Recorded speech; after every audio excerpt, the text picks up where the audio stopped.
نحمد و نصلی علی رسول الکریم۔ علامہ آن لائن سے حاضر خدمت ہوں۔ جناب نبی کریم صلی اللہ علیہ وسلم پر جب وحی نازل ہوئی تو اس کے بعد وحی کا سلسلہ تواتر کے ساتھ چلتا رہا، یعنی کبھی کوئی آیت مبارکہ نازل ہوئی، کبھی کوئی سورہ مبارکہ نازل ہوئی، تو کچھ عرصہ کے لیے جناب نبی کریم صلی اللہ علیہ وسلم پر وحی کا جو دورانیہ ہے یہ بڑھ گیا، یعنی تقریباً 2 سال سے زائد عرصے تک وحی نازل نہ ہوئی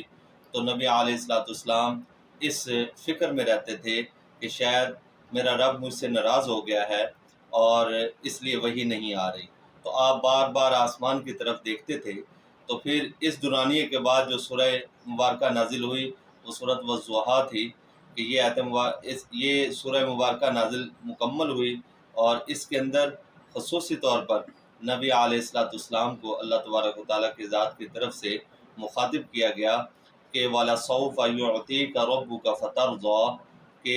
آپ کو آپ کا رب انشاءاللہ اتنا زیادہ دے گا کہ آپ کو کسی چیز کی کوئی کمی نہیں رہے گی۔ تو یہ آیت مبارکہ جو بھی شخص اٹھتے بیٹھتے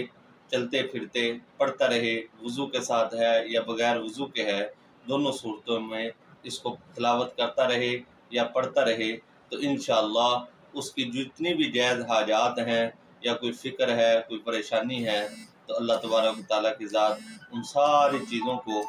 مکمل کریں گے، یعنی فکروں سے اس کو آزاد کریں گے، اور اس کی کسی چیز کے اندر کوئی پریشانی ہے تو اس پریشانی کو دور کریں گے، اور اگر اس انسان کو کسی جائز حاجت کی جائز چیز کی طلب ہے تو اللہ تبارک و تعالیٰ کی ذات وہ جائز حاجت جائز طلب کو پورا کریں گے۔ جزاک اللہ۔